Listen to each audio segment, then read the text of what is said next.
이 시간 우리에게 주시는 하나님 말씀 누가복음 14장 1절에서 11절까지의 말씀입니다. 화면에 비춰지는 말씀 한 목소리로 읽으실 때 살아계신 하나님의 음성을 듣는 시간이 되시기 바랍니다. 안식일에 예수께서 한 바리새인 지도자의 집에 떡 잡수시러 들어가시니 그들이 엿보고 있더라. 주의 앞에 수정병 든 한 사람이 있는지라. 예수께서 대답하여 율법 교사들과 바리새인들에게 이르시되 안식일에 병 고쳐 주는 것이 합당하냐 아니하냐. 그들이 잠잠하거늘 예수께서 그 사람을 데려다가 고쳐 보내시고 또 그들에게 이르시되 너희 중에 누가 그 아들이나 소가 우물에 빠졌으면 안식일에라도 곧 끌어내지 않겠느냐 하시니 그들이 이에 대하여 대답하지 못하니라. 청함을 받은 사람들이 높은 자리 택함을 보시고 그들에게 비유로 말씀하여 이르시되 내가 누구에게나 혼인잔치에 청함을 받았을 때 높은 자리에 앉지 말라. 그렇지 않으면 너보다 더 높은 사람이 청함을 받은 경우에 너와 그를 청한 자가 와서 너더러 이 사람에게 자리를 내주라 하리니 그때 내가 부끄러워 끝자리로 가게 되리라. 청함을 받았을 때 차라리 가서 끝자리에 앉으라.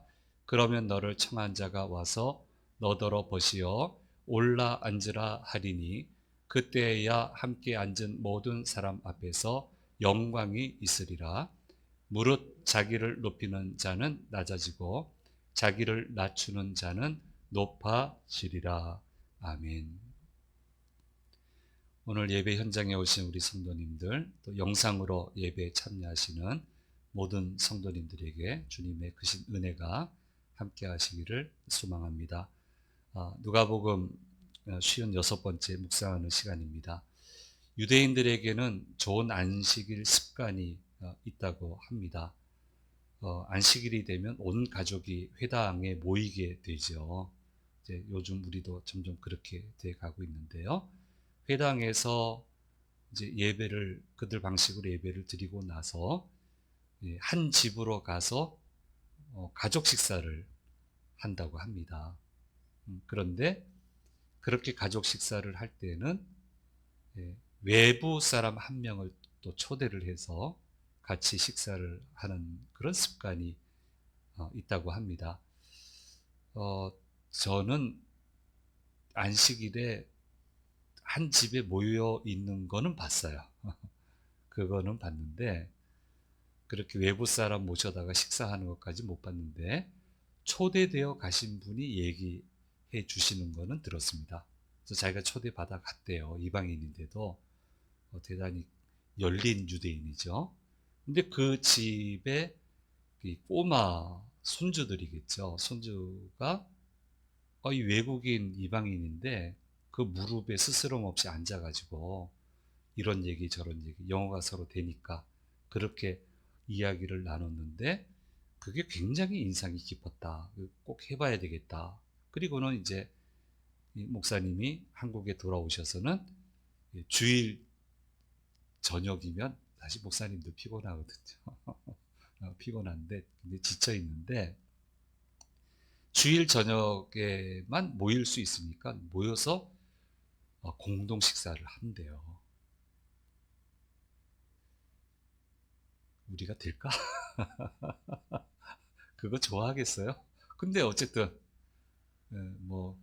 그 자녀 세대도 그분한테는 우리 정도 레벨이니까 되겠죠. 그 아래는 안 될 거예요. 아마 그게 쉽지 않을 거예요.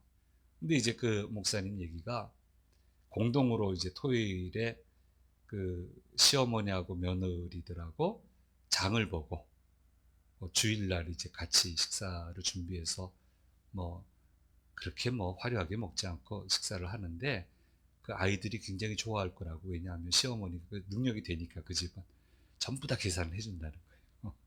자녀들이 하는 게 아니고. 그러니까 얼마나 좋냐고 하면서 야, 저 일리는 있는데 우리한테는 쉽지 않겠다. 자신 있으세요? 그렇게 할 자신 따라오겠어요? 우리는 좀 어려울 것 같아요. 그분한테는 좋은 것 같은데. 근데 어쨌든 자 이런 맥락에서 안식일에 예수님이 한 바리새인 지도자의 집으로 초대를 받아갔습니다. 그러니까 이상한 게 아니에요. 그렇게 갔는데 1절 말씀에 엿보고 있더라 이렇게 얘기를 하고 있습니다. 그래서 호의로 한 건지 호기심으로 한 건지 한번 살펴보고 책 잡으려고 한 건지 어쨌든 그건 모르겠지만 초대를 받아 가셨는데 이 불편한 자리를 또 예수님이 가세요. 참 불편한 자리인데. 근데 가셨는데 아니나 다를까 여기서 문제가 발생을 합니다. 수정병 든 사람을 만나게 되었다고 얘기하고 있습니다. 이 병은 뭐 저도 자세히는 모르지만 이제 쭉 보면은 근육이나 피부 조직이 이렇게 부풀어 올라요. 그럼 그 빈자리가 있겠죠. 거기에 아니라 물이 차는 병인가 봐요. 아주 고약한 병이죠. 그러니까 지금 예수님의 행적은 예수님이 어떤 분인지는 대강 알려져 있잖아요. 어떤 기적을 행하시고 이분을 만나면 어떻게 병이 고쳐지는지 대강 알고 있잖아요. 그러니까 동선을 파악하고 있었겠죠. 기다리고 있었겠죠. 예. 그런데 또 이 병자를 고쳐 보내세요. 음, 지난 시간에 이 안식일에 이런 거 이렇게 안 하는 게 유대인의 상식이라고 그랬고 자기들의 약속이라고 했는데 그걸 깨뜨리셨는데 또, 어, 또 예기치 않게 어떡합니까? 이렇게 병을 고쳐 주심으로 유대인의 상식에 도전하고 있는 것을 보게 됩니다. 유대인의 법에도 직접적으로 사람이 죽을 것 같을 때는 도울 수 있는 그런 법이 있어요. 안식일에 이런 일을 하면 안 된다는 게 유예가 되는 게 있어요. 그런데 이제 당장 죽는 일이 아니라면 내일 고칠 수 있다면 다음에 할 수 있다면은 지금 그게 고치면 안 되거든요. 유대인의 법에는. 그러면 수종병 든 사람은 당장 숨 넘어가는 건 아니잖아요. 그러니까 내일 하시면 되잖아요. 근데 지금 또 하세요. 아, 참 답답하죠. 인간적인 계산으로 하면.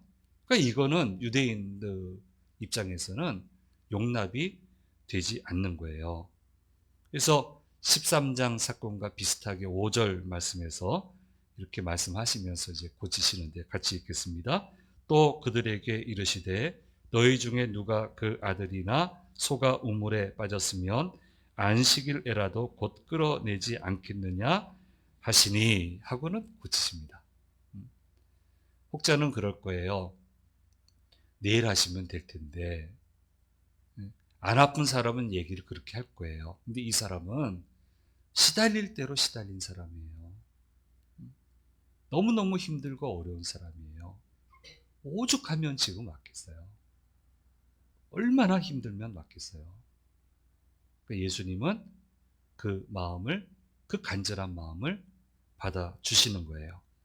또 역으로 얘기하면 예수님이 오늘 지나면 여기 또 계신다는 보장이 어디 있어요? 놓치면 끝인데. 참 절박한 거예요. 이 마음을 그대로 받으시고 앞뒤 가리지 않으시고 계산하지 않으시고 고쳐달라는 간절한 소원을 들어주시는 것을 보게 됩니다. 그래서 이것을 가르쳐서 아랑곳하지 않는 역사 이렇게 저는 명칭을 붙여봅니다. 그래서 이런 모습을 지켜본 제자들의 나중에 믿음이 어떤 믿음이 됩니까? 아랑곳하지 않는 믿음이 됩니다. 여건이 갖춰져서 하는 게 아니고요. 호의적이어서 일을 하는 것도 아닙니다. 다만 주님이 하라고 하시니까 지금 하라고 하시니까 아랑곳하지 않고 그렇게 해야 될 일을 해 나가는데 그래서 미움받죠. 근데 그렇게 해 나가다 보니까 여건이 갖추어지고 환경이 만들어지고 그렇게 사건이 정리되는 것을 제자들은 사역을 하면서 경험을 하게 됩니다. 그래서 보통 이런 건 뒤따라오더라고요. 제 개인적인 경험을 봐도 주께서 부담을 주신 일 중에 환경이 갖춰져서 하는 일은 없었어요. 실마리는 있어요. 같이 풀 수 있는 사람이 한 명 있든지, 뭐 어떤 사건이 하나 있든지, 조그마한 물질이 있든지 계기는 있어요. 근데 제가 겪어본 남들이 하지 않는 일을 할 때는 대부분 다 맨땅에 헤딩이에요. 그때는 아랑곳하지 않고 해야 돼요. 주님 말씀하셨기 때문에. 근데 아랑곳하지 않고 하면은 위기도 많고 뭐 말도 많고 탈도 많은데 나중에 가다 보면 환경이 따라와요. 여건이 따라와요. 그래서 그게 결실을 맺게 되고 본 궤도에 오르게 되는 것을 대부분 경험을 해보게 됩니다. 이 일을 하시면 어려움이 몰려올 거라고 하는 것 예수님 충분히 알고 계셨지만 그래도 아랑곳하지 않으시고 고쳐주시는 예수님, 그런 예수님이시기 때문에 우리는 예수님을 신뢰합니다. 그런 예수님이시기 때문에 우리는 예수님을 믿습니다. 유불리 따지지 않고 해야 될 일을 과감하게 해내시는, 나에게 초점을 맞추고 해내시는 예수님이기 때문에 그래서 우리는 예수님을 굳게 믿습니다. 또 하나 이 대목에서 묵상해야 되는 게 있는데요. 지금 13장, 14장 통해서 안식일 문제 가지고 자꾸 부딪혀요. 자꾸 예수님하고 부딪혀요. 그럼 뭐예요? 무슨 메시지예요? 아니라는 거예요. 그래서 자꾸 부딪히시는 거예요. 너희 안식일 지키는 게 잘못됐다. 이렇게 하면 안 된다. 좀 궤도 수정을 하면 좋겠다 하고 계속 부딪히시는 거예요. 사인을 주시는 거예요. 그러면 바로 이때 고쳐야 되는 거예요. 이걸 못 고치면은 그 다음에는 큰 낭패를 보게 됩니다. 이게 마지막 기회입니다. 사람이 아플 때 몸이 사전에 신호를 보낸다라는 그런 말이 있습니다. 자꾸 신호를 보내요. 그럼 신호가 올 때 빨리 깨닫고 빨리 치유하기 위해서 과정을 밟아야지, 그렇지 않으면 큰 낭패를 보게 되든지 고치지 못하든지 그렇게 되는 것을 보게 됩니다. 그래서 여러분 자꾸 이상하게 부딪히면요 좀 멈추고 생각을 좀 해보셔야 돼요. 주께서 뭐라고 얘기하시는가? 뭐 때문에 이렇게 자꾸 부딪히는가?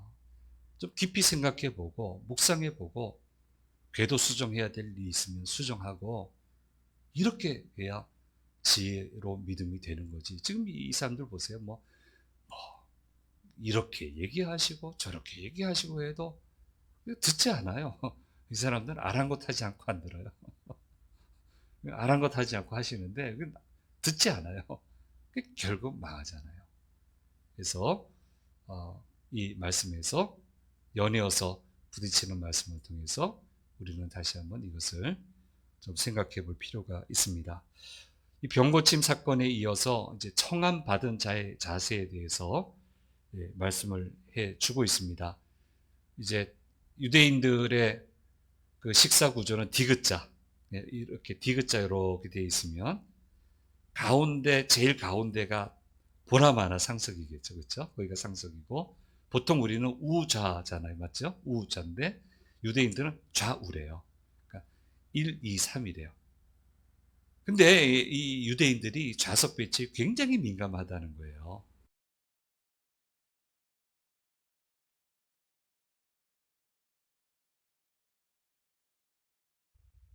방송 문제 없어요? 꺼진 거 아니야? 괜찮아요? 예, 예. 화면이 잠깐 꺼진 모양이네. 예. 근데 바리새인이 아니더라도 어느 사회를 가든지 좌석 배치는 굉장히 중요합니다. 뭐 저나 우리 장로님이나 좌석 배치가 중요한 사회에서 굉장히 중요한 사회에서 살았는데요. 그래도 우리는 좀 안 그런데 어느 장소에 갔더니 어우 뭐 한 5 분을 숨을 못 쉬겠어요. 좌석 배치 때문에. 음. 이게 동일 기수 분들이 계시는데 그 사람들도 좌석 배치가 심각하더라고요. 그 자리가 그 일반 분들 일이 아니고 목사님들하고 교인들 식사 자리인데 목사들 앞에서 좌석 배치를 뭐 이랬다 저랬다 이랬다 저랬다 하는데 목사지만 계급은 낮으니까 아무 말도 못하고 눈치만 이러고 보고 있는데 아무튼 까다롭더만요. 교회 식사 자리인데 그래서 제가 마음이 좀 상했어요. 그래서 그 다음부터는 모르셨을 거예요. 의도적으로 상석에 안 앉혔어요. 의도적으로 섞어버렸어요. 섞어버렸어요. 이게 교회 와서 이러시면 어떡하나. 목사들 이렇게 많이 있는데 거기서 그래도 아무리 그래도 집사님들이신데 장로님 한두 분 빼고 다 집사님들이신데 이게 뭐 하는 건가 싶기도 하고 아무튼 조용히 말 안 하고 처음 얘기합니다. 조용히 시도하고 그렇게 저 나름대로 했습니다. 근데 청함받은 사람은 아예 끝자리에 가 있어라. 이게 지혜다. 지혜를 얘기해요. 근데 끝자리에 있다가 그게 격이 안 맞는다 하고 이렇게 올려주시면 그렇게 돼야지.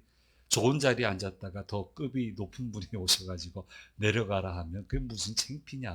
그러니까 그런 지혜롭지 않은 행동은 하지 않으면 좋겠다 하시면서 청함받은 사람의 자세는 겸손해야 된다. 이렇게 말씀을 하고 있고요. 높이고 낮추는 것을 지정할 수 있는 사람은 주빈밖에 없다. 초대한 주빈이 모든 걸 결정을 한다. 이렇게 얘기를 하시면서 하나님 앞에는 늘 겸손해야 된다. 명예를 드높이고 싶다고 드높여지는 게 아니고요. 욕심낸다고 되는 게 아니고요. 주님이 필요하다고 해서 허락해 주셔야 명예가 올라가게 되는 거고요. 그 지위에 그 자리에 처하게 되는 거예요. 그래서 뭐 그런 신비한 책도 읽으셨을 거고 보셨을 거예요.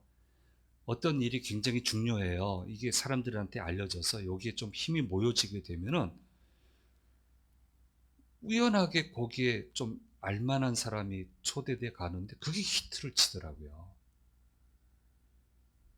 그냥 그게 보도가 어마어마하게 되는 거예요. 사람들의 화제거리가 되고. 그래가지고 이거 해야 되나 보다 하고 모든 자원들이 집중이 되더라고요. 한 사람을 그냥 그렇게 띄우시더라고요, 하나님이. 그 사람은 그래서 간 거 아니에요. 봉사하려고. 그래, 이런 귀한 일에 나도 쓰임받으면 좋지 하고 봉사하려고 갔는데 하나님이 그 일이 급하다고 생각하시니까 그 사람을 확 띄워가지고 그렇게 일을 하시더라고요. 욕심낸다고 되는 게 아니고 명예 한다고 되는 게 아니고 그거는 하나님이 해 주셔야 된다. 너희가 가져야 되는 자세는 겸손이다. 겸손하게 모든 것을 하나님 앞에 있어야 된다라고 하는 것을 이 청함받은 자의 이 교훈에 대해서 말씀하시면서 이야기하고 계십니다. 베드로 전서 5장 5절에서 6절 말씀은 이렇게 얘기하고 있습니다. 같이 읽겠습니다. 젊은 자들아 이와 같이 장로들에게 순종하고 다 서로 겸손으로 허리를 동이라. 하나님은 교만한 자를 대적하시되 겸손한 자들에게는 은혜를 주시느니라. 그러므로 하나님의 능하신 손 아래에서 겸손하라. 때가 되면 너희를 높이시리라 말씀하고 있습니다. 그런데 이제 현실적인 어려움이 있습니다. 자꾸 양보하면 진짜 그런 줄 알아요. 이게 현실적인 어려움이죠. 자꾸 말석에 앉으면 당연히 그런 줄 알고 무례해지더라고요, 사람들은. 근데 이거는 이제 전체적인 성경 맥락에서 보시면 돼요. 성경은 있어야 될 자리에 있어야 된다. 그래서 성막 배치도를 보시면은 그렇게 그림이 나와 있습니다. 저 뭐 그냥 글씨는 잘 안 보이실 거예요. 동서남북 성막에 또 주변에는 어느 지파가 있어야 되고 동쪽에는 어느 지파, 서남북 제사장은 어디 있어야 되고 지정하신 자리가 있어요. 그러니까 그 자리를 지켜라. 그 자리에 있어라. 이렇게 생각하고 내가 있어야 될 자리는 반드시 있고 그러면 이게 상세가 되겠죠. 내가 있어야 될 자리에는 반드시 있고 그러나 기본 자세는 겸손함으로 하나님 앞에 겸손함으로 그렇게 나오면 주빈 되신 하나님께서 모든 것을 판단하셔서 그 알맞은 자리를 허락하신다라고 하는 것을 우리에게 말씀해 주고 있습니다. 오늘 우리에게 주신 말씀입니다. 아랑곳하지 않는 예수님. 그래서 우리는 예수님을 믿습니다. 그래서 아랑곳하지 않고 우리도 믿어야 됩니다. 아랑곳하지 않고 우리는 순종해야 됩니다. 그러면 환경도 뒤따라오고 여건도 뒤따라오고 마침내 하게 되는데 하게 될지라도 우리가 고백해야 될 것은 무익한 종입니다. 겸손하게. 실제로 뭐 별 능력도 안 되고 우리가 능력도 안 되잖아요. 그래서 겸손히 다 주의 걸로 하는 건데 주님 주신 힘으로 하는 건데 그렇게 하면 아주 멋진 잔치 자리에서 즐거워지게 될 것이다 라고 하는 것을 오늘 말씀에서 우리에게 이야기하셨습니다. 이 말씀 꼭 붙들고 이번 한 주 아랑곳하지 않고 열심히 달려가서 주인 되신 예수님의 잔치에 동참하는 그런 한 주간이 되시기를 바랍니다. 기도하겠습니다. 귀하신 주님 감사합니다. 오늘 우리에게 주신 말씀을 통하여 들려주시는 음성을 들었습니다. 주님, 아랑곳하지 않고 유불리를 따지지 않으시고 역사하신 예수님이기에 저희는 주님을 믿습니다. 여건이 안 된다고 어렵다고 탓만 하지 않게 해주시고 우리도 아랑곳하지 않는 믿음으로 달려갈 때 여건도 허락하시고 환경도 만들어 주시는 줄 믿습니다. 주님, 이렇게 주님 베풀어 주신 잔치에 참여하는 저희들 될 수 있도록 인도해 주옵소서. 한 주간 살아가면서 기도하는 모든 기도 제목들 받으시고 주님 역사하심으로 이루어짐을 보도록 도우시고 인도해 주시옵소서. 육신적으로 어려운 가정들 잘 회복시켜 주시고 은혜로 인도해 주시옵소서. 감사드리고 우리 주 예수 그리스도의 이름으로 기도드립니다. 아멘. 지금은 우리 주 예수 그리스도의 은혜와 아버지 하나님의 놀라우신 사랑하심과 성령님의 늘 함께 하심이 머리 숙인 자녀들과 자녀들의 한 주간의 삶 가운데 주심 재단과 대한민국 위에 언제나 함께 하시기를 간절히 축원하옵나이다. 아멘.